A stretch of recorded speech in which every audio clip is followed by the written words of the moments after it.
Hello and welcome to The Resourceful Woman. Today I'm going to be revisiting a project that was pretty popular when I first posted it a few months ago, the Bernadette Banner pirate shirt. I have made a few alterations here and there to the neckline, to the sleeves, and obviously remade it in a much nicer fabric, a nice thick linen, as opposed to the bed sheet that I used the last time. And I'll walk you through this process and I hope you enjoy it. I've got so many sewing projects lined up or in my head right now, so I took a moment to lay some of them out and prioritize.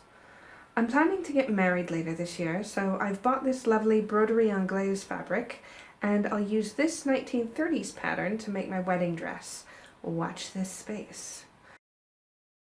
I found this floaty floral fabric on a remainder table a while back, so I've got some ideas for making a summer dress with it. This is the leftover from the remainder fabric that I used in my niece's messenger bag. I'm going to try to copy a blouse that I like out of it.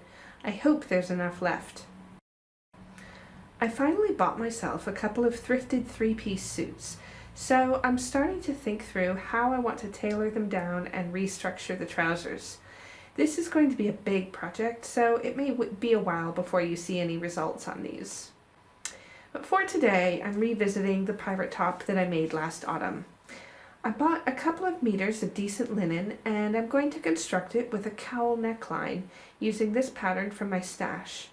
I also have this top with a cowl neckline that I used to see how it's cut and constructed. It's pretty straightforward, but I did notice that the front piece is folded over the shoulder seam on the inside, so I'm going to see if that works on my top.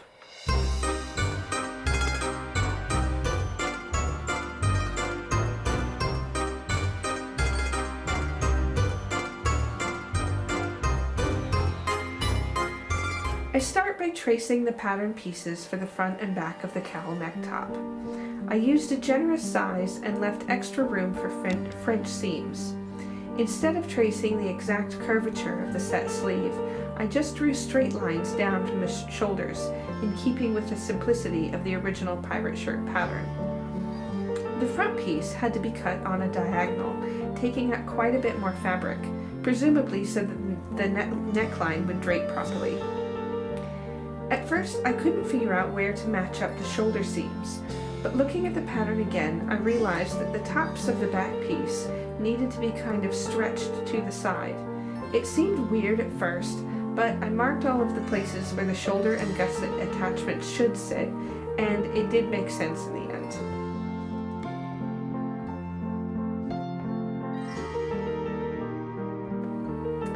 I cut out the rest of the pieces using these measurements as shown. I'm about a size 10 to 12 US or 14 to 16 UK if that helps anyone. I initially cut rectangles for the cuffs, but then I decided I wanted the cuffs to extend to my mid-forearm, and that in order to fit properly, I would need them to be shaped narrower at the wrist and wider at the forearm. I measured both circumferences and then cut a kind of trapezoid, which could be folded in half and made to fit. You'll see a little bit more on that later. With all of the pieces cut, the first step in the sewing process was to finish the hem at the neckline. I don't have an overlocker, so I used an overcasting stitch. Unfortunately, I wasn't paying enough attention, and so I accidentally did this hem on the bottom edge of the front piece first, before realizing my mistake and doing it again on the correct end. The next step was attaching the back at the shoulders.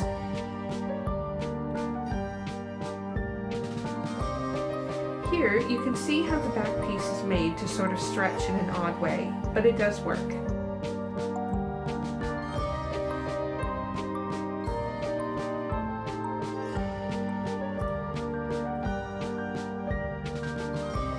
Here you can see the little folded over flap like what I found on my other cowl neck top.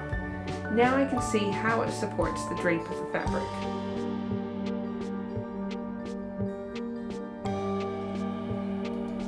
Even though I had done this before, when it came to the gusset placement that connects the sleeve to the body of the shirt, I still messed it up and had to unpick it and figure it out all over again. So I made this diagram that I can refer to from now on, showing exactly where things need to connect to make this little square piece do its job properly. After connecting the gussets to both sleeves and body, I can stitch together the other seams. If you want to machine sew the cuffs to the body, you could leave the sleeves open to make it a little easier to maneuver. Instead, I closed the sleeves and later on hand stitched the cuffs. Next step is to do the gathering. I run gathering stitches along the hem lines of the shoulders and cuff placements. In order to have the gathering even all around, I find the midway points for the shoulder on each side of the seam and pin together. I then find 2 more midway points either side of that pin and the connection to the gusset. These help by holding the 2 sides together whilst I pull on the gathering stitch and distribute the poof element evenly all the way around. When I've got the right length on the gathering stitch, I tie it off and then keep fiddling with the poof distribution. This is the most fiddly part of the whole construction for me. It went on for a while. With the body and sleeves mostly done, but before doing the collar and cuffs, I am now going to turn everything inside out and stitch again to make the French seams. This is a lot easier than it was last time because I know what I'm doing a bit more.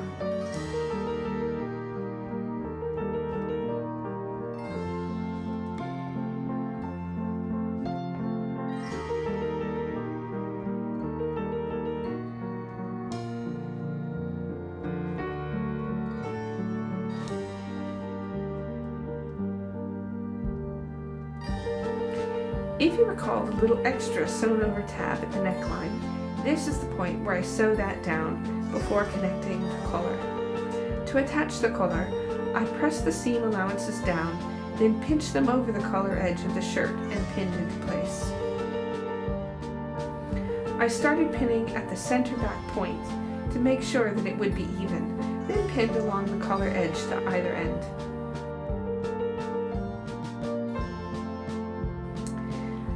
I then top stitched along the hem edge, catching the collar either side for a nice clean finish. And finally, the cuffs. After pressing them into shape, I picked out a few matching buttons from my stash. I then tried to measure even spaces and mark each button placement. I don't think it was 100%. If anyone has a good method for doing this, please share in the comments. Aside from the fact that I'm just really inexperienced with doing buttons and buttonholes via machine, and it does show, my one regret on this shirt is that I didn't change the thread to an off-white. So the buttons and buttonholes are all in a stark white that contrasts with the rest of the shirt. Oh well, lesson learned. As with the shoulders, I poofed the cuffs with a gathering stitch. Somehow this one was easier to tie off and adjust to where it needed to be. Same as with the collar, I pressed the hems down and pinched them around the poof sleeve edge in order to hide all of the raw edges. This was the one place where I hand stitched, as it was just easier than trying to maneuver around that cuff with the machine.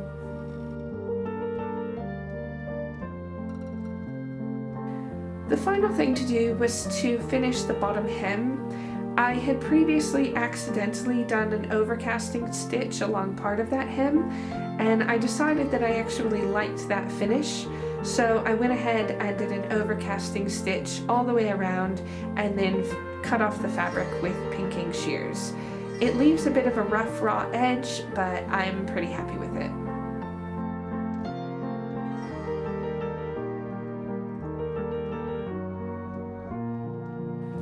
So there you have it, pirate shirt round 2 done and complete. This is another addition to my new handmade and thrifted capsule wardrobe. I'm really pleased with this. It feels a lot better to wear than the last one that I made.